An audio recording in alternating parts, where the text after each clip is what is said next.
Donal MacIntyre, investigative journalist best known for his fearless work confronting dangerous criminal organisations, is on a mission to uncover the modern face of international crime.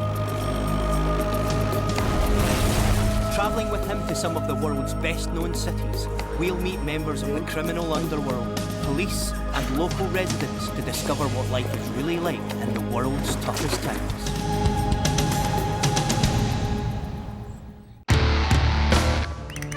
We're in Mexico City, where organised crime has been responsible for more carnage than many wars. Rocket-propelled grenades, AK-47s, bazookas. The government has lost control here. This is a city where no one is safe on the streets, where ruthless kidnapping gangs are terrorising the population. You prepare in a way to be killed. Ni siquiera la muerte merecen, porque la muerte sería un halago para ellos.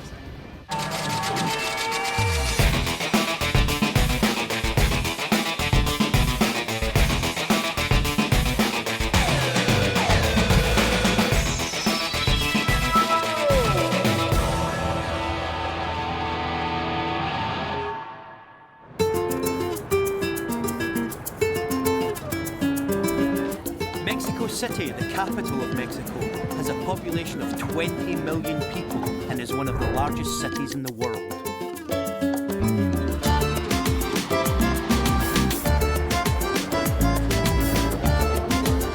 It's famed for its cuisine and rich culture. But look beyond the mariachis and margaritas, and you discover that Mexico City is an extremely volatile place.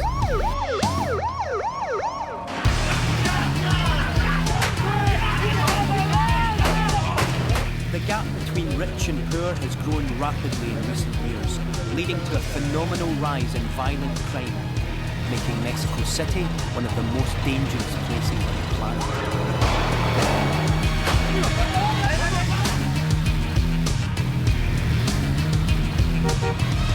Donal's here to find out how a combination of poverty and corruption has led to a crime and murder epidemic that last year claimed the lives of more than 5,500 people.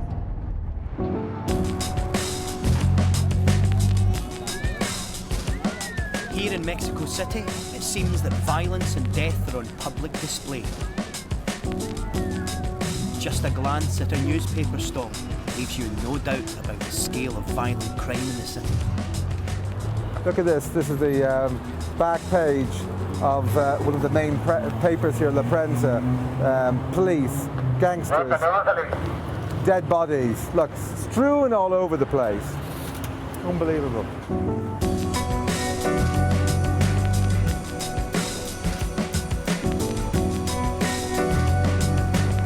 These graphic pictures are fed to the papers by photographers who go in search of the most gruesome crime scenes.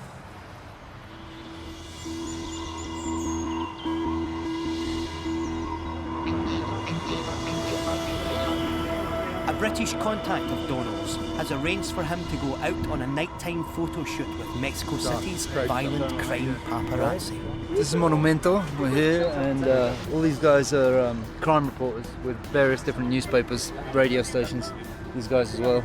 And they basically just hang out here and wait for any information to come in. Maybe they're scanning the radio, so they're getting information that way. And just see if there's a murder or an accident, and then from here they leg it off to wherever the accident is and go and cover the news. So why is it dangerous?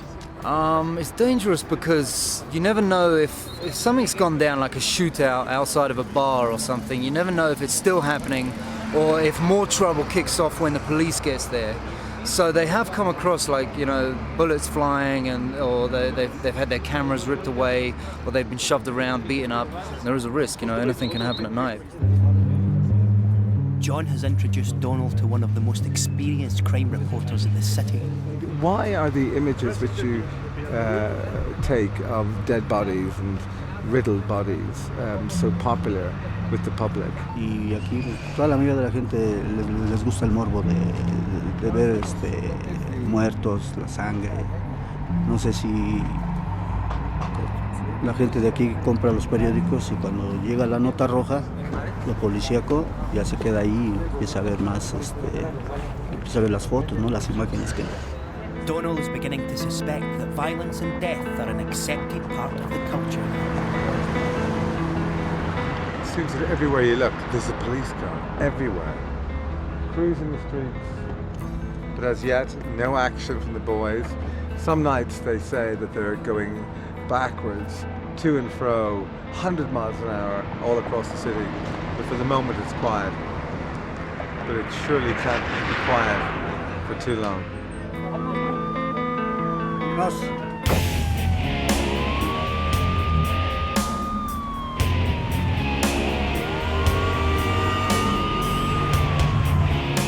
Soon enough, the photographers intercept a call about a murder across town.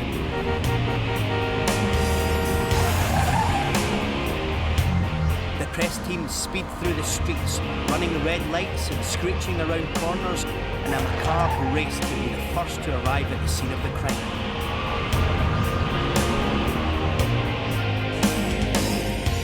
They arrive at the scene at the same time as the first police officers. And sure enough, there is a dead body lying in the street.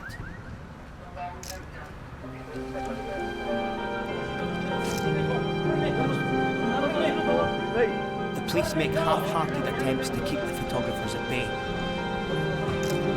And the arrival of the ambulance seems of secondary importance to capturing the images that will sell to the newspapers.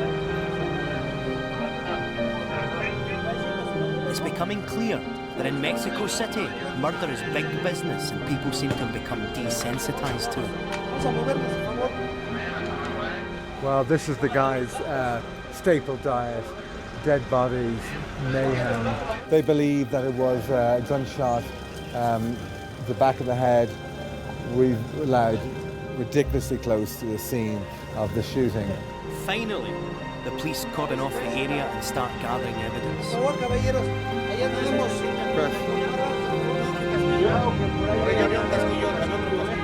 We may be stepping on the casing, and that's how quick the crime reporters have got to the scene. We're now being asked to lift up our feet because the bullet casing that took that man's life is just here. And that was found by the photographer. It seems that the photographers have got what they need, and the scene starts to wind down. This is a very common scene for you, David. This is a normal night. Sí, sí, aquí en la Ciudad de México sí, es muy común. Ya es de todos los días.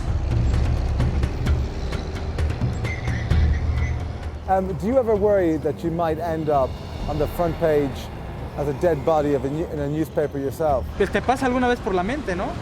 Te pasa alguna vez por la mente que vayas a ser tú el que te vayan a tomar la foto, ¿no? Es como una, digamos que una regla de oro, ¿no? Entre nosotros. Si por ejemplo algún compañero de nosotros llegara a caer, no tomaríamos foto de él. Por respeto al compañero no lo harías. We came here with Donal knowing Mexico City was dangerous, but we weren't expecting to see this level of violence so soon after arriving. This place is definitely not for the faint-hearted.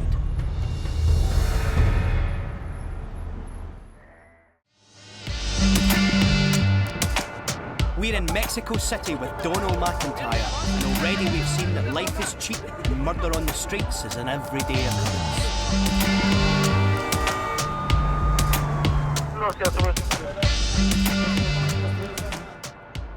But this is a city of colour and contrast, where visitors are made to feel welcome and people know how to throw a party.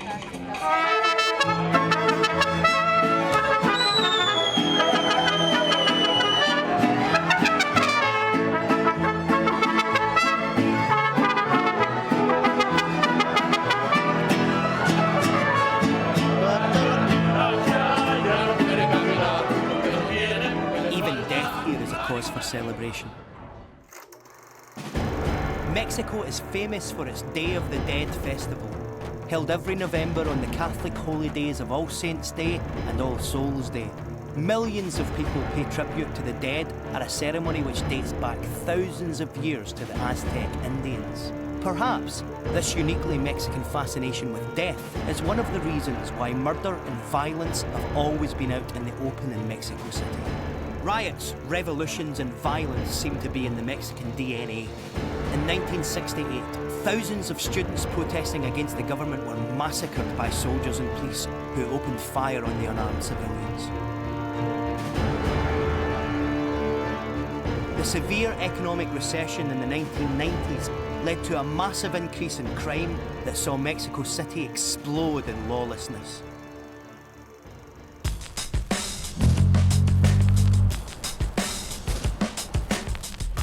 Donal's meeting up with crime journalist Joan Grillo to find out more about the situation on the ground. Just give us a flavour of Mexico City and crime. Crime here really exploded in the 1990s. You've got a lot of forms of robbery or extortion, ways of getting money, carjacking, kidnapping for ransom. These kind of crimes are very common in Mexico City. The criminal organisations realise they can get away with it. Crime pays. In many cases, there's been many proven cases where police are working with organised crime.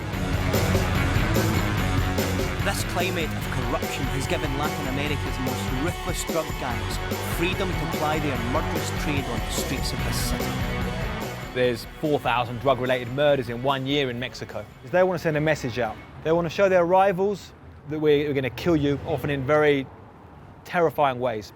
Sometimes they'll kill the people, kill everyone around them as well. Sometimes they'll chop their heads off and put their heads with a note. Sometimes they'll kill them on video and put the video on the internet. So they kill them in a way to try and terrorise their enemies as well. But they also want to speak to the population, to the people. They want to speak to the street. And they want to tell the street, we're the guys running this show. You don't go to the police to talk about us, you give us information. They want to show they can kill anytime, any place, and get away with it. Joan has taken Donal to a place in the heart of the city where a recent incident highlighted how the drug cartels seem free to kill anyone that opposes them. Well, it was rush hour in November, and a Learjet plane came crashing right down onto the street.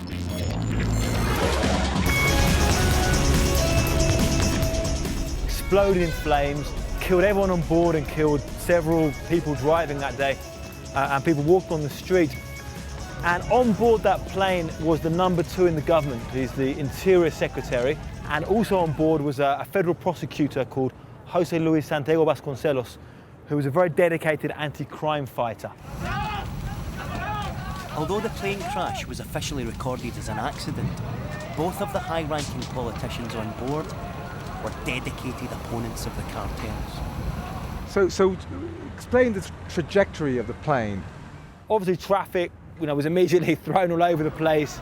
People were burnt up, came down a ball of flames, and then it carried on pushing through here with engines, wings thrown all over the place. So they started throwing stuff to this building here, and you can see from the building here where it's all boarded up now, where parts of the aircraft were thrown onto it. It's incredible that a disaster of this scale could have been engineered by drug cartels, especially when it involved killing politicians in the public eye. Surely the gangsters here aren't powerful enough to take out a vice president. Right now, in the climate Mexico is in, there's been attacks on hundreds of police and soldiers this year. More than 500 police and soldiers across Mexico have been murdered this year by drug gangs. One guy, the head of the federal police, was shot dead by drug gangs in his own house. He went home, opened the door, there was a guy there with a gun, shot him dead in his house. In that kind of climate, something like this happens and everybody immediately thought, this is drug gangs or some kind of killing. That's the first thought that came to most Mexicans' head. Who's running Mexico? It seems in a state of flux, a state of absolute chaos and violence. We're talking about armed groups, organised crime, drug cartels with thousands of men at arms, using rocket-propelled grenades, AK-47s, AR-15s, bazookas. These guys have done more carnage than a lot of guerrilla uprisings. This is more violence than a lot of wars, so you get a real sense of the government has lost control here.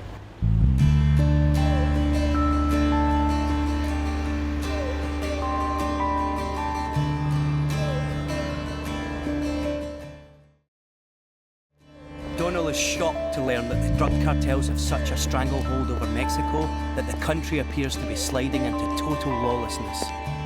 Mexico is the main supply route for cocaine and other drugs entering the United States.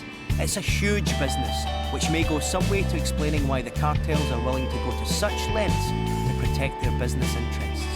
As the cartels have grown in strength and influence, Mexico City has also witnessed the emergence of another criminal phenomenon: kidnapping.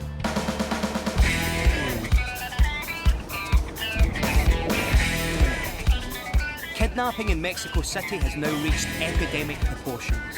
In 2007 alone, there were 1,028 kidnapping reports in Mexico. That's almost 3 a day. 65 of those victims were killed. Kidnappings in Mexico are organised crime operations motivated purely by money. Experts point to a link between the rise in kidnappings and the increasing gap that separates the rich and the poor. In a society like this, it is necessary for those with money to invest heavily to protect themselves from criminals. Donal is on his way to meet a man who's made a business out of providing rich people with security on the main streets of Mexico City.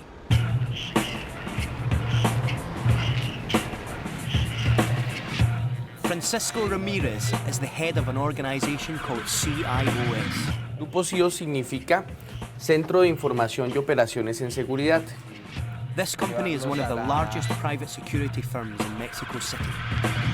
Desafortunadamente, por la situación que se vive en el país, el secuestro es una realidad. El secuestro hoy en día está incrementando, o sea, se ha incrementado la parte agresiva, la parte bárbara del secuestro. Ya en una época se tomó una modalidad que sale de México, que son las mutilaciones. Bandas especializadas formadas y entrenadas por el narcotráfico, su modo de vida es la ilegalidad, están entrenados para aspectos violentos y están girando a secuestrar.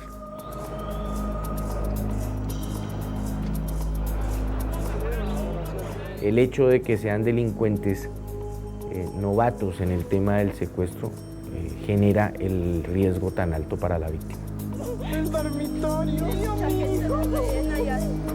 Hechos más tristes y más lamentables, personas de la autoridad dedicadas a grupos de antisecuestro que terminaban siendo personas dedicadas al secuestro, que no es secreto, o sea, está en todos los medios de comunicación. It's no surprise that these sorts of organizations do well, when people in Mexico City simply can't trust the police. In this climate, the kidnapping problem can only get worse. Donal's going to meet a young man who went through the horror of a kidnap ordeal and lived to tell the tale. Rodrigo Alvarez was approached by 2 men and seized at gunpoint whilst visiting a friend in this middle-class neighborhood. I remember I raised my hands. They told me, don't raise your hands, don't raise your hands. At that point, the kidnappers bundled Rodrigo into a car and drove off. And they started asking me things like, how much do you think your family could pay for your life? Well, that's a question that I didn't know how to answer. Maybe they could pay 100,000 pesos. And he told me, okay, we would ask for 200,000. Rodrigo was taken to a house in an unknown location. The kidnappers were going to ask for a ransom sum equivalent to 15,000 euros. He feared the worst. They told me, okay, calm down, just don't do stupid things, don't try to escape, don't try to run away, and you're gonna be all right. They gave me food, but I didn't want to eat because my stomach at that point was shattered. It's a funny feeling because you kind of prepare in a way to be killed because you know that they can do it anytime. Rodrigo's parents negotiated his release and paid the ransom. When they told me that the ransom had been paid, Well, I was glad. They told me this is what you're gonna do. We're gonna take you in the car. We're gonna leave you in some place. You're gonna walk 100 steps, and you don't have to look back, because if you look back, we're gonna shoot you. Despite their terrifying ordeal, Rodrigo and his family decided not to contact the authorities. We never wanted to go to police, because I was free. You don't know if it's true that the police is ganged up with these guys, if they are connected in some way. We talked about it, and we said we're not going to the police because you don't know if they're gonna take revenge on us.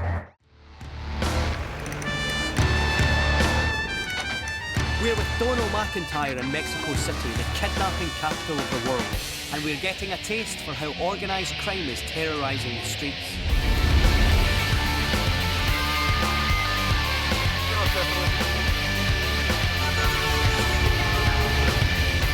Donal's shocked by what he's seen.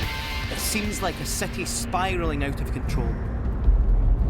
Kidnapping is a big problem here, but an even bigger problem is the widespread corruption amongst the police that sees many crimes go unpunished. Donal's heard that the Mexican government has promised to tackle this issue, so he's on his way to meet the newly formed anti-kidnapping unit. These specially chosen cops are said to be incorruptible. If that's true, then they're in a minority amongst the Mexican police force.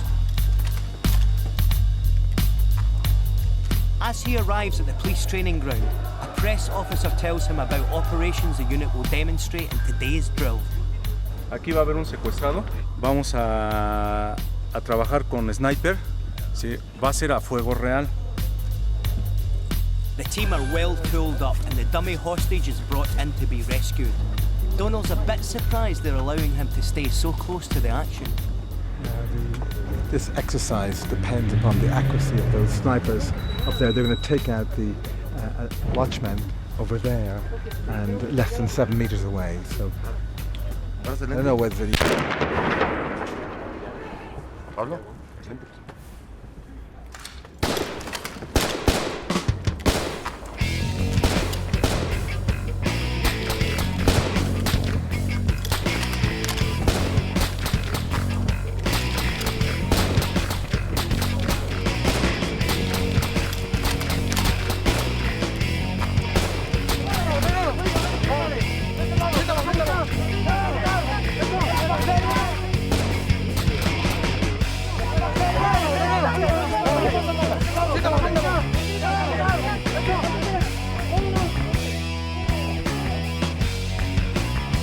With the kidnappers dealt with and the hostage safe, the simulated rescue is over.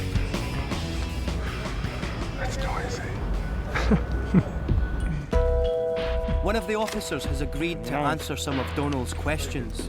How do you protect your unit from infiltration from criminals?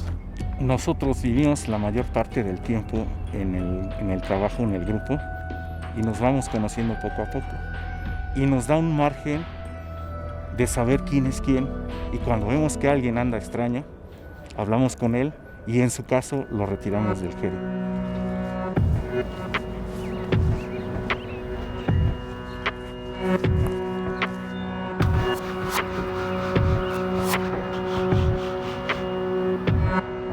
The anti-kidnapping unit put on a good show of strength and solidarity, but Donal's not sure how much of it was a PR display for his benefit. It's not clear whether they are making any real difference on the streets. Donal's going to talk to some British expats who have been living here for a while. As foreign nationals, they are perceived as being wealthy, so Sarah, a news reporter, and Hannah, a publishing editor, both take precautions against kidnapping.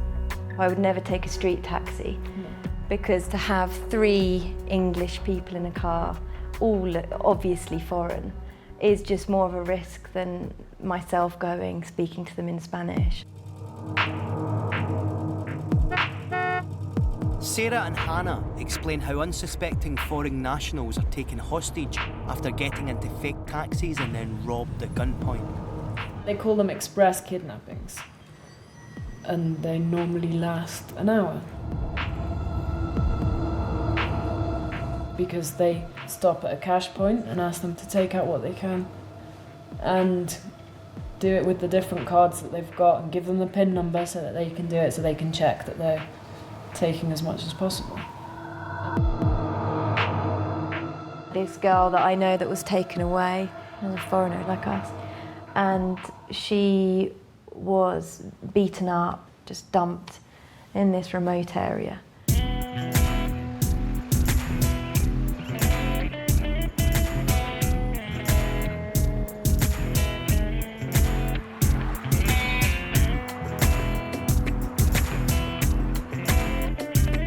The next day, Donal is eager to find out more about express kidnappings and how they work.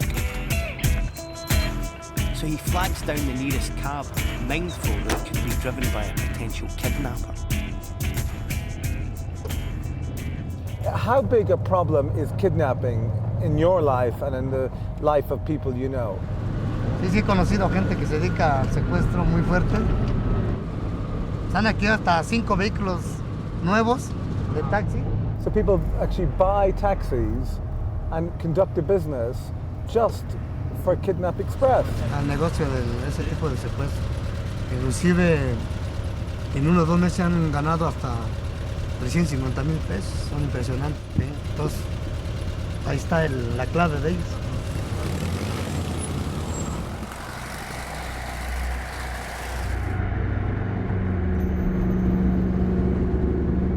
If a random taxi driver knows people in his own neighbourhood running kidnapping operations, it shows just how widespread the problem is. Are they fearsome people? Are they scary? Are they violent? No, no con miedo, simplemente así que son conocidos de chicos y pues nada más el saludo. Como mismo ya los conocen, es el saludo. Para el barrio es el saludo de nosotros. Para los demás tal vez que sí, sean la amenaza para los demás. From your experience, what percentage of kidnappings are ever reported to the police? Como un 98% más o menos, que no se denuncian. O sea, son muy pocos los que van a denunciar ese tipo de personas. Por lo mismo, porque las mismas autoridades están corridos con ellos. Entonces, por eso la gente se evita de ir a denunciar. Porque la misma autoridad te dice, no vayas porque te conoce tu casa, te llega y te plomean y tú ya sabes, retira los cargos o tú le tiras, tú le sabes, ¿no? Okay, well listen, thank you very much.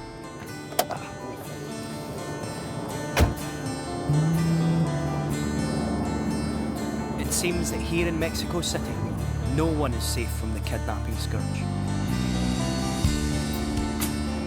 Donal has found out that it's not only the wealthy that are targeted. The poorer members of society are also at risk. Recent kidnaps have taken place with a ransom demand of as little as $200. Donal's heard about a recent case that shocked the city, the kidnapping of a 5-year-old boy by a teenage neighbour.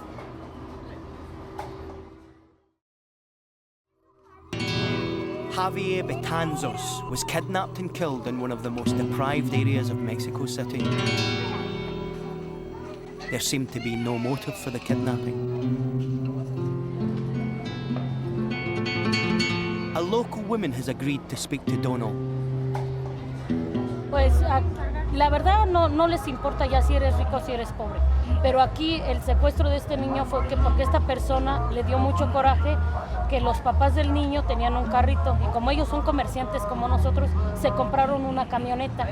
Entonces él pensó que yo creo que tenían más dinero y robó al niño para pedir. The boy's family spent days looking for him. Finally, a witness to the abduction came forward, and both Javier and his teenage abductor were identified. Shockingly, the victim's relatives realised that his kidnapper was a 17-year-old friend of the family. How did the community feel about that kidnapping? Se sentía muy tenso el ambiente, incluso a cualquier hora del día están secuestrando a los niños y no nada más a niños, a gente grande, sin importarles nada. Si uno tiene dinero, si no tiene dinero, Gabriella told Donal that he might find some of Javier's family, so he heads over there to see if they'll talk to him. When he arrives, the little boy's auntie is at home and willing to talk about his murder. How do you feel towards the person who murdered your nephew? Pues son personas que no merecen el perdón porque ni siquiera la muerte merecen, porque la muerte sería un halago para ellos, porque ellos como quiera ya destruyeron una familia psicológicamente, moralmente, en todos los aspectos destruyen una familia, y más que fue un niño chiquito que no merecía esa muerte, se ensañó con ese niño. Porque le pusieron ácido correctivo, le inyectaron al niño. It turned out that Javier's teenage kidnapper had been acting on behalf of a ruthless kidnapping gang. In a bid to make a terrifying name for themselves, the kidnappers murdered Javier by injecting him in the heart with battery acid. Le inyectaron, usted se imagina, en vida, estarle inyectando ácido correctivo y estarse quemando por dentro a los 5 años, y con eso es injusto. Que se cuide. Espérate, no corres, ¿no?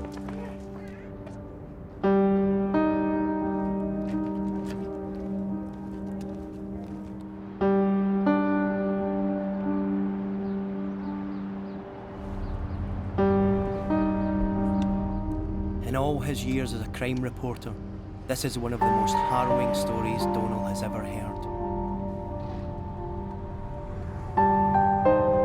It's unbelievable that in this city, children are being killed by their own neighbours.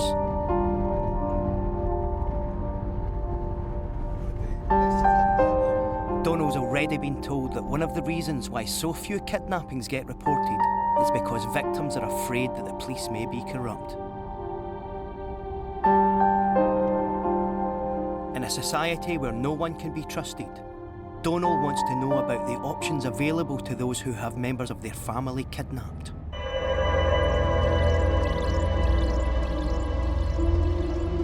Donal is on his way to meet a man who felt he had no choice but to take the law into his own hands.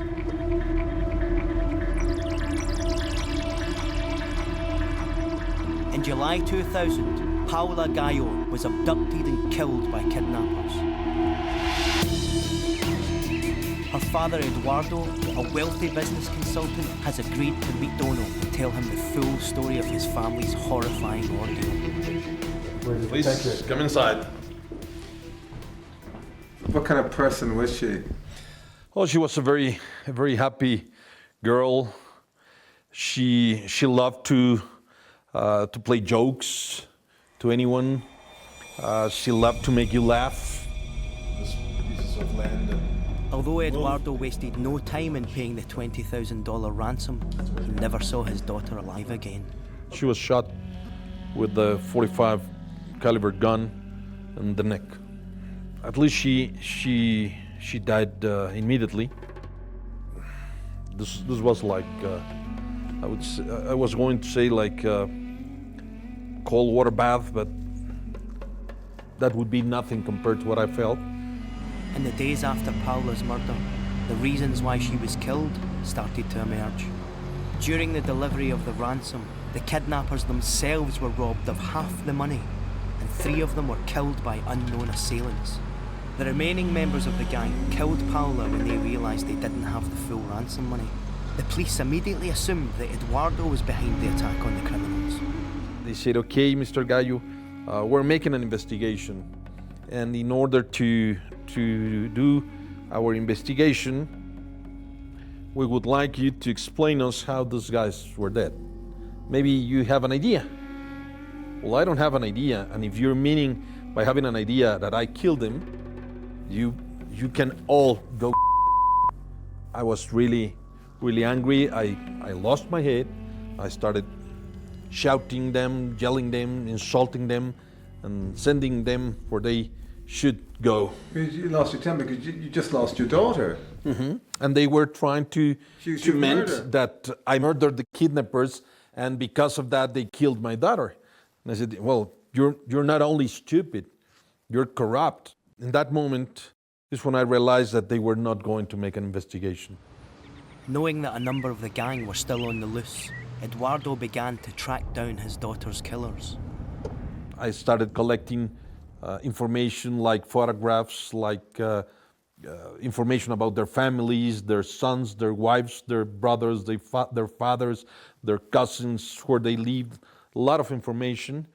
So I knew what I was looking, whom I was looking for, and then I understood that they were 4 missing, and I said, okay, well, let's find them. Through his own investigations, Eduardo was able to find 3 of his daughter's kidnappers. They were immediately arrested by the police. Then I continued looking for another one, who was the one who shot Paola. I found him in Estado de Mexico. I had only 2 bodyguards, so we did the job that was supposedly to be done by the authorities. We delivered this guy. Even though the kidnappers were all convicted, Eduardo still regularly checks to ensure that they haven't bribed their way out of prison. From time to time, I like to go to prison in order to be sure they're there. It has to be done in Mexico. Maybe in other country not, but in Mexico you have to be sure that things are kept the way they should. Check to make sure they're still in jail, because it's Mexico, you never know. Mm-hmm. What satisfaction does it give you that you actually managed to solve your daughter's crime? Well, it's not a matter of satisfaction. It's only a matter of having justice. And also it's a way of telling, even she cannot hear me, but it's a way of saying, Paola, I love you.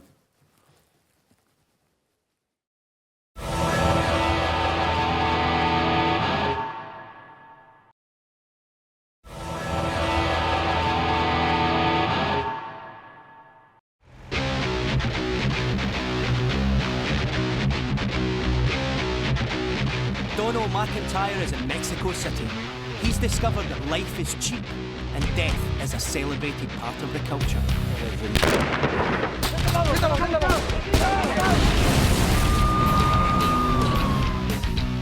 This is a city ravaged by crime and corruption, where kidnapping has become so common that the poor are abducting and murdering their own neighbours.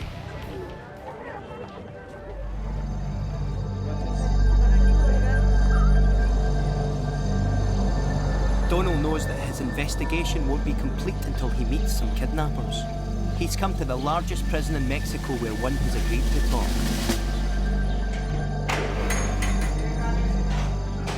Filiberto Vargas is now serving 60 years for allowing his home to be used by a gang to hold a victim hostage. 11,500 prisoners are in here, including Filiberto, the kidnapper. He's part of a gang who kidnapped and raped a young woman, and he's here and he's going to tell us his side of the story. Donal is led out to a yard where Filiberto is waiting to meet him. What brought a pensioner like you to commit this crime? Pues no tenía necesidad, como vulgarmente se dice, no, pero quería comprarme mi carrito, un taxi, para tener un poquito, supuestamente, más. How much ransom did you demand from the family of the victim? No, yo de eso soy ajeno a todo eso, porque yo nomás era de darle de comer a la persona. Supuestamente me iban a dar 50,000 pesos. During the court case, the kidnapped victim revealed that she had been repeatedly raped during the time she was held hostage. When did you find out that she had been raped? Hasta que tuve yo detenido ahí, o sea, en la delegación o contaba con los judiciales, cuando me lo nombraron ellos, porque me inculcaban a mí supuestamente la violación a la persona, el cual yo lo negué rotundamente y jamás he tenido contacto con la dama ni no. Is that true? You're in jail, you're serving 60 years. You can tell the truth now. Sí, yo nomás el roce era con el que la cuidaba. Yo contacto con ella no tenía, yo nomás hablaba con él. But you must have heard her noise, her talking, her screams, her crying. A mí me sacaban del domicilio o me mandaban a traer, ¿cómo se llama? Refrescos o antojos, golosinas. Sí, yo no, ¿para qué no? Nunca lo oía. You're an intelligent man. You read the newspapers. Every day you hear the impact of kidnapping on people, the human tragedy on themselves. You must have known the woman in your house you were feeding was going through hell. Pues ya no puedo hacerme para atrás. No, sí arrepentido de todo, ¿no? Porque pues, eso es avaricia, ¿no?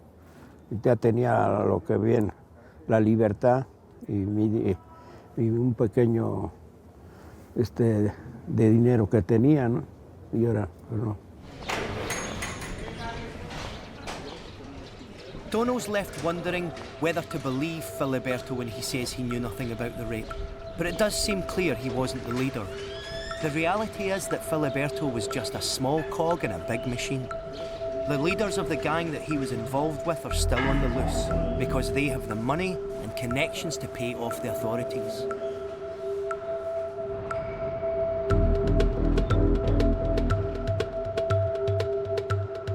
Since Donal has been here, he's witnessed how the culture of corruption has spread throughout Mexico City.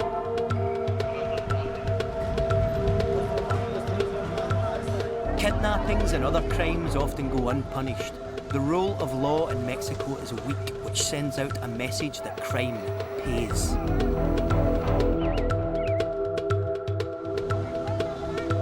As long as Mexico remains a country where rich and powerful criminals can operate beyond the law, then organised crime will continue to hold a deadly grip over the capital, making Mexico City one of the world's toughest towns.